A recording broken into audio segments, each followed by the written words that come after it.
Sorry. And I have been tested. I don't have the corona. I'm going to have my third vaccine in 2 weeks. It's your responsibility that the workers are safe, so there's no like pits they can fall into. Like when they put up roof slabs, that they have a harness on and they are clicked into something so they can't fall down and kill themselves on the ground. So they can only fall like half a meter. Do you know those? Do any of you walk with a dog sometimes? Have any of you walked with a dog and you have these where the dog can pull out a little leash by itself and you can hold down this bottom so it stops? You know those? I have one for my dog. You have this kind of cable inside this little box, and you pull out the cable to connect the dog, and then the dog can run like 5 meters, and then you can click the knob, then it stops. And then when the dog comes to you, it rolls out by itself. You know those? Just imagine that one in a bigger scale that can hold a person, but not around the neck, but in a harness. And then you have, if you ever had a seat belt on in a car, you know, when you pull it out really fast, it stops, right? The seat belt in a car. And that harness has the same function. So if I fall out over the edge, that harness will block like a seat belt in a car in that box. So I cannot fall down, or it can only be pulled out in a certain speed. So I will just fall very slowly in that harness. And then of course on your roof, you need to put up like maybe fence around it. If there's going to be more work done on the roof, there might be a railing put up around that. And you might put up, you know, on the factory maybe. One of your problems with a roof element could be pre-doing a roof skylight, because a roof skylight kind of sticks up as a big bubble maybe on your roof element, and then it'll be annoying to transport it, right? Because you have to stack them on a truck. So if you have someone with a roof element, that'll be crushed by the next element. So you might, instead of having the roof elements, the skylight on, you put a big plywood sheet. So once you crane it up, there's already plywood on, so no one will accidentally fall down in through your element. Or you have the skylight on, and then you put all the skylights on each truckload. You end with a skylight on the top. So you have them on the top. You might only have, you know, 8 skylights or 10 in the whole project, and you have 10 truckloads. So you end every truckload with a skylight window because of transportation.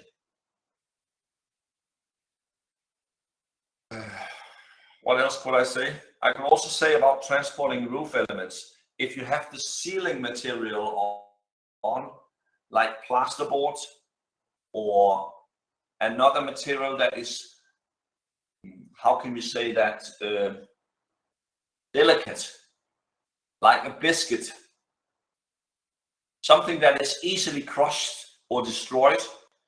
Imagine having an element where the roof surface is like those, you know, those Took biscuits, those little yellow packets with biscuits called Took. You know those? Or other biscuits, crunchy biscuits you eat, right? If your whole ceiling is like that, imagine you have to take that up with a truck, a crane, and you have to put it on a truck, and you have to transport it to the construction site on a truck, and you have to crane it up and put it on the portal frames. And then when you look up, how does that biscuit look? It's broken. Then you need to have a lift inside and replace all the ceiling. So you have to be very thoughtful about how to transport your elements. Maybe some of you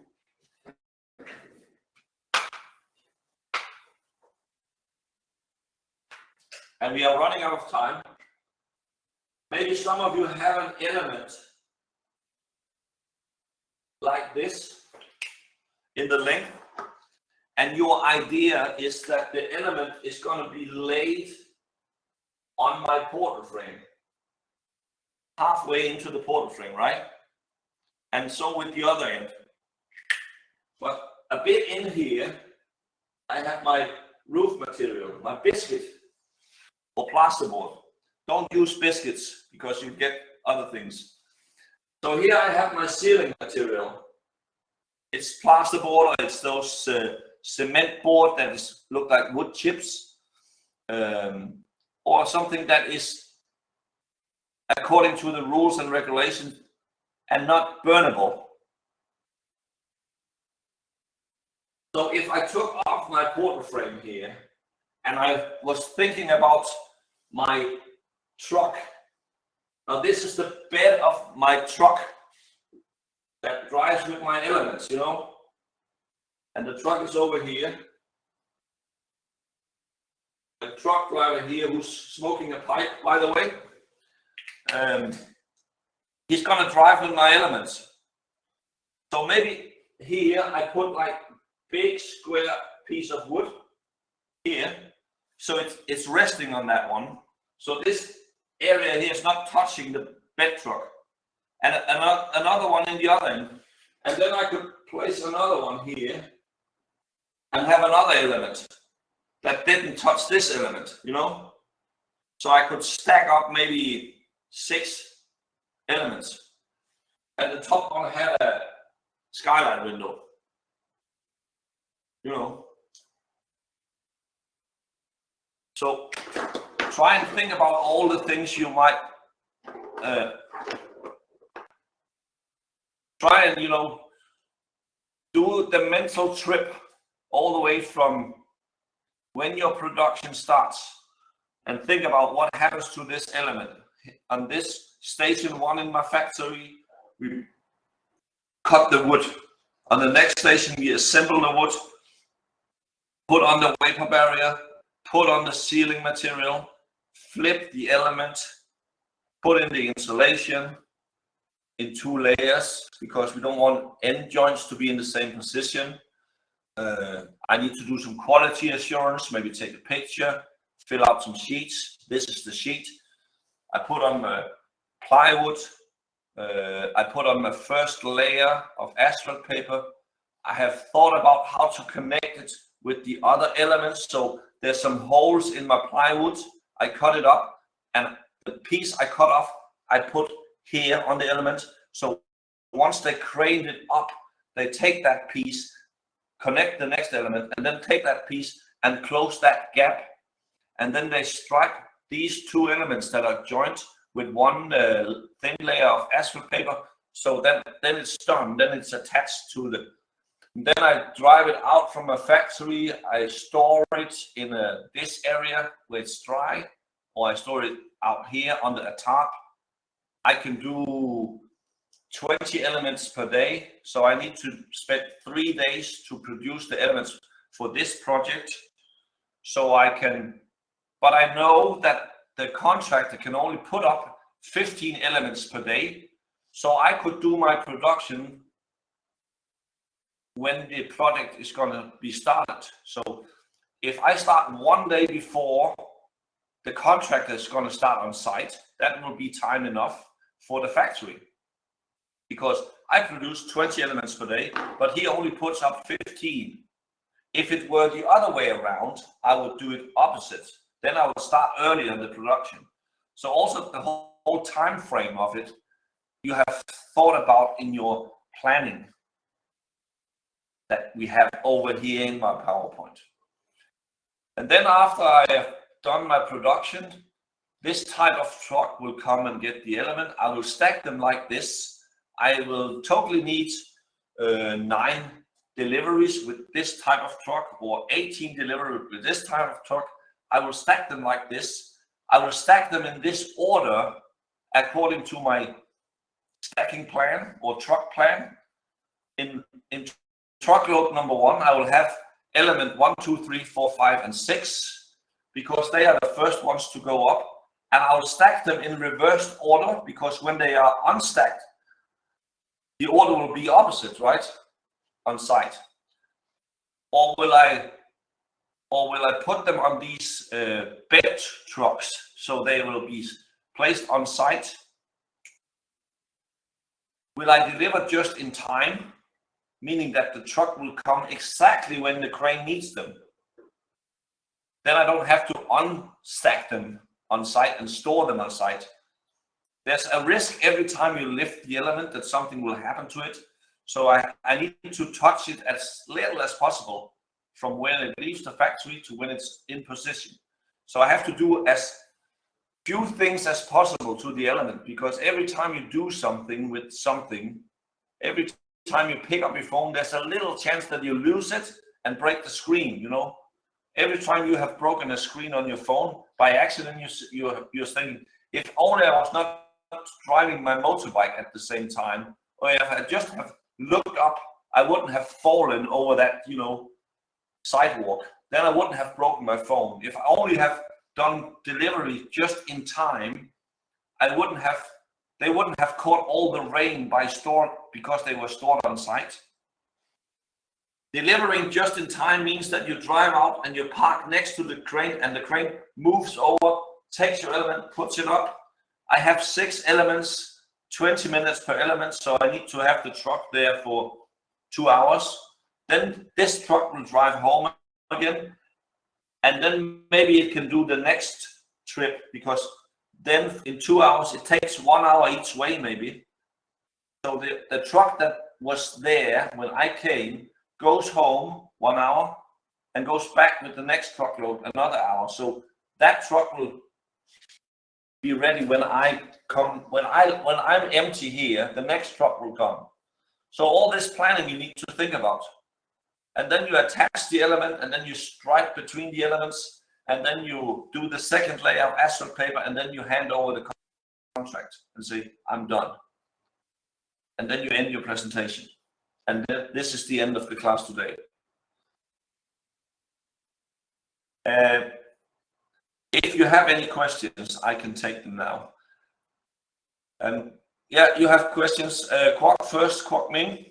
Yeah, yes. So I don't know, you have said it before, but may I ask, like, where the factory should be so that we know, so we can route the road to get there? Just a second. Okay, I'm seeing. Just pick a position, okay? Okay. Pick, you know, if you pick a construction site, I don't know if you pick the site here or you pick the site in Ho Chi Minh. There, of course. I pick Yeah. the site there. If you go, and now I will show you. I'm just finding it.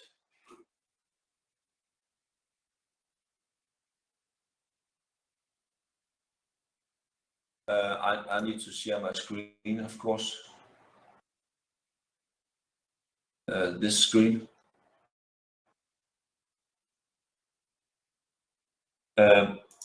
Here. Here we have a city called Støvring, and next to the motorway, this is the motorway. Very good access right here. I have this company called Amacon. And Amacon is one of the companies where you have pictures from. They produce concrete sandwich elements, Amacon. Right? And they are 20 kilometers away from Aalborg. So let's just, with those who pick concrete, you can pick this position. And where you need the elements is actually here.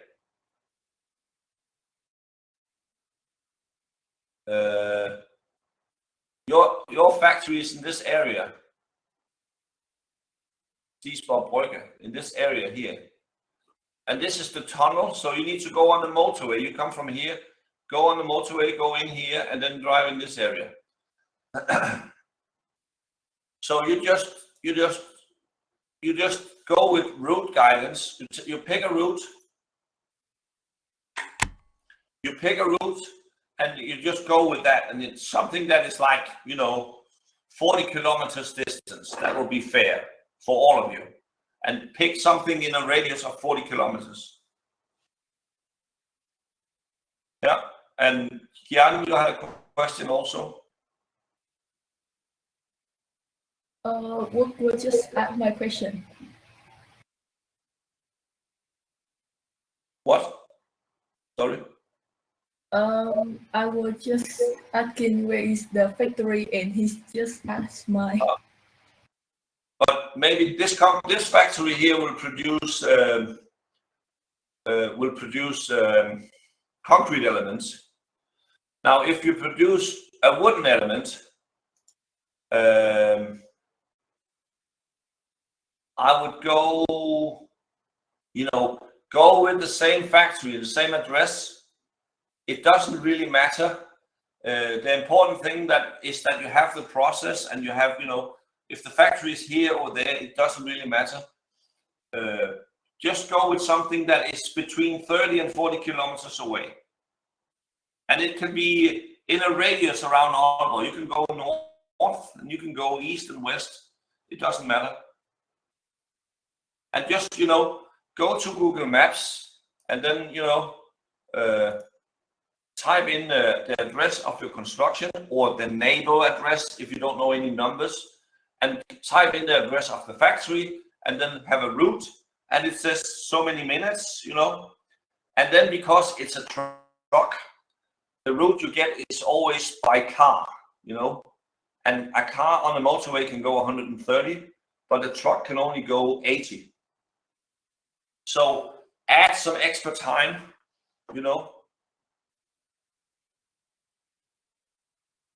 Teacher, I have a question. Yeah. So in the BMS link you have sent us, then I've saw that the smallest mobile crane is 70 tons.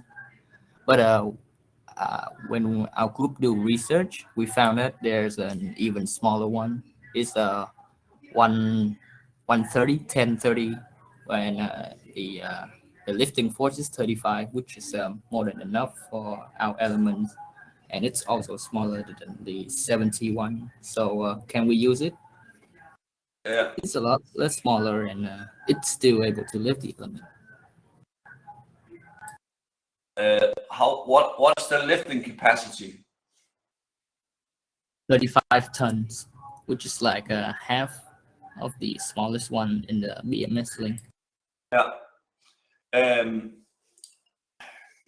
I would say yes and no.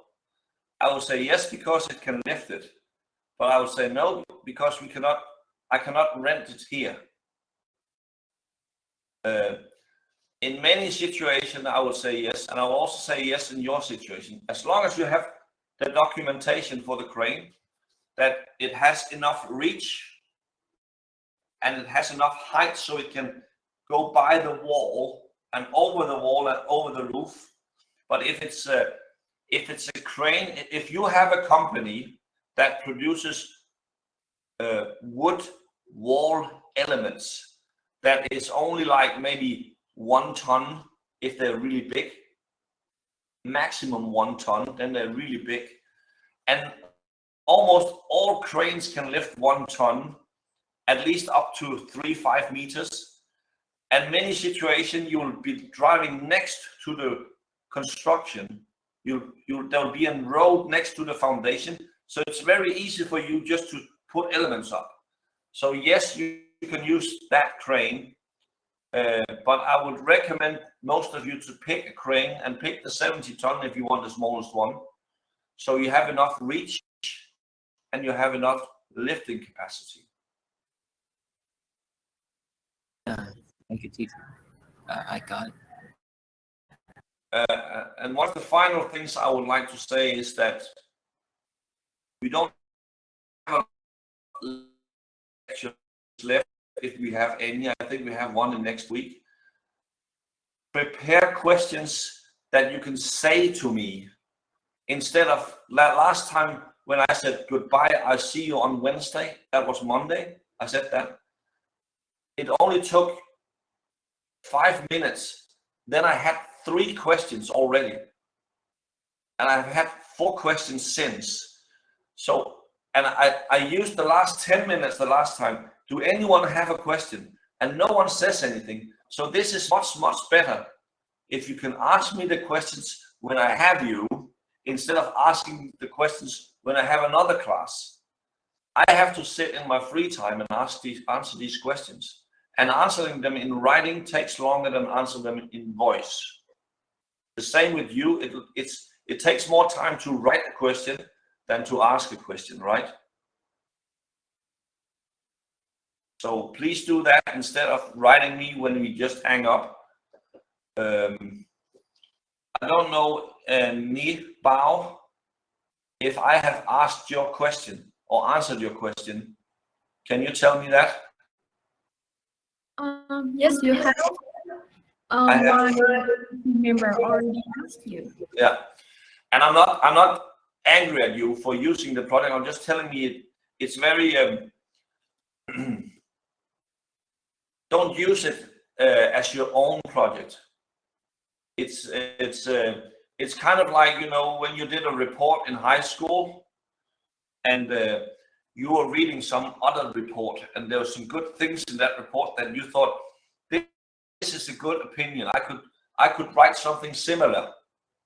That would be okay, but it's not okay to copy that text and paste it into your own report. Then it's plagiarism. That is not legal. So you cannot. You can do your report like John's. You can do your PowerPoint like John's PowerPoint, but you cannot use John's material. That's what I mean. But I know why you asked the question, and I know that you mean well, and I don't mean, I'm not angry or anything. I'm just telling you. I got scared because every time I show you something new, you get like this. Oh my God! I can't have any more things in my head. I go crazy. So don't be alarmed. The worst thing you can do is not to show up for the exam, you know, because you don't think that you are good enough. But you have to remember that this education is a process that goes in 7 steps, like step 1, step 2, step 3, step 4, 5, 6, and 7. And up here, you get the diploma.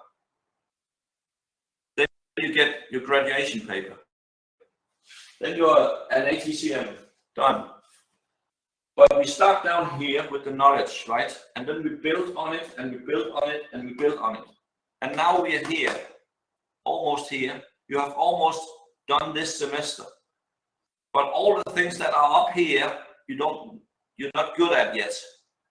Right now you are pretty good in Revit, pretty good. You're not extremely good maybe, but you're pretty good, or you're okay, right? And that is a 12, because then you have reached your learning goals for what we expect of you on this step. In the next step, you'll be better at Revit, and you will also know something new. You'll also be better at cyclograms, and you'll be better at planning, and you'll know more about quality assurance. But right now, we only know this. And you don't know to need everything, and you don't need to be perfect. You need to know how to calculate a simple beam. You need to know something that is called weight under the foundation. You need to know how to put simple construction together. You need to know that well by now, okay? You probably know a lot, you know a lot about single family houses and key points and bricks and windows and sills. You know a lot about that, and brick measurements. But right now we're starting on a new topic, and you know a little about this, or you know pretty much by now.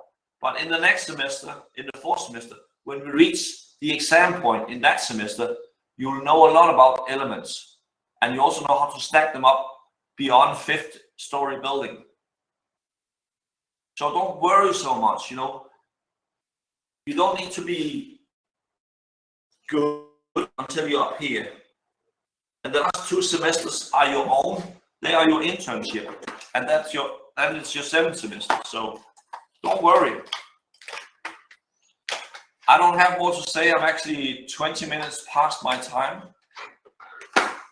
and my next scheduled time is.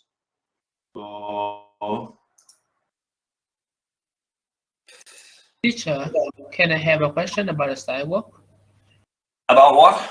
Sidewalk. Sidewalk that you have showed on the Tuesday or on the Monday. Yeah. We don't know that.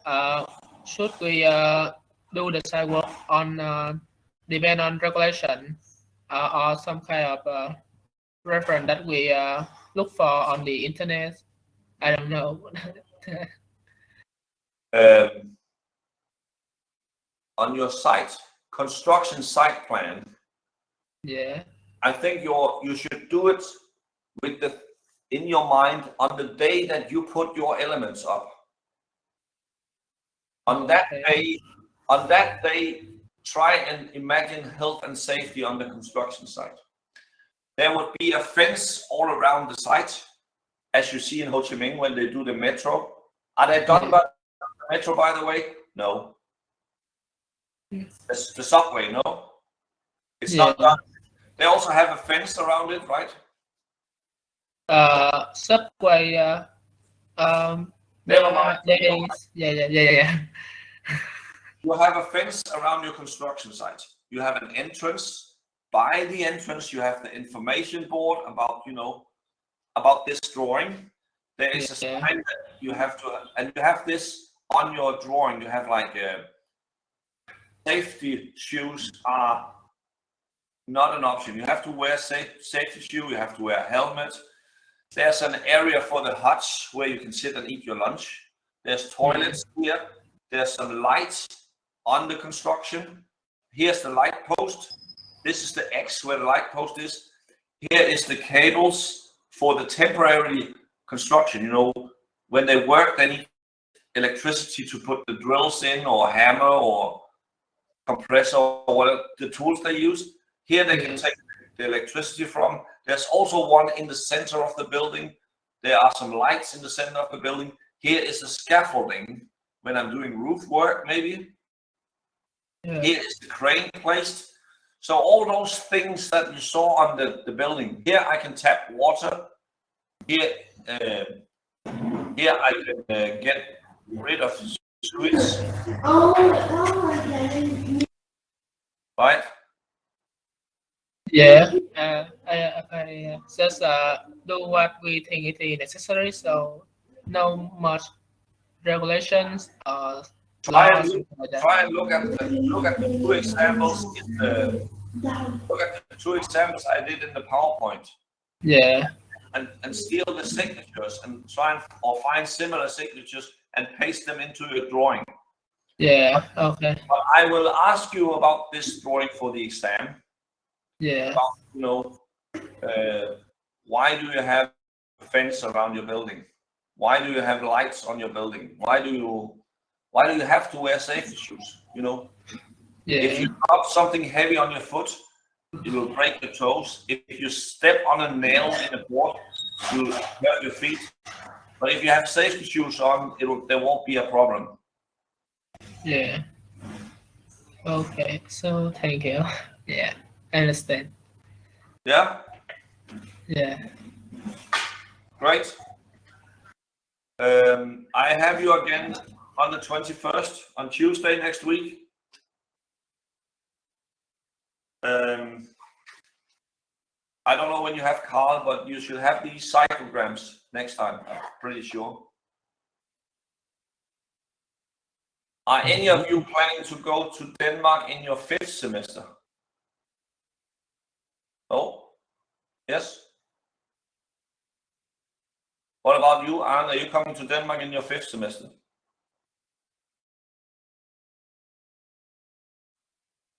Don't worry, we have a lot of people here.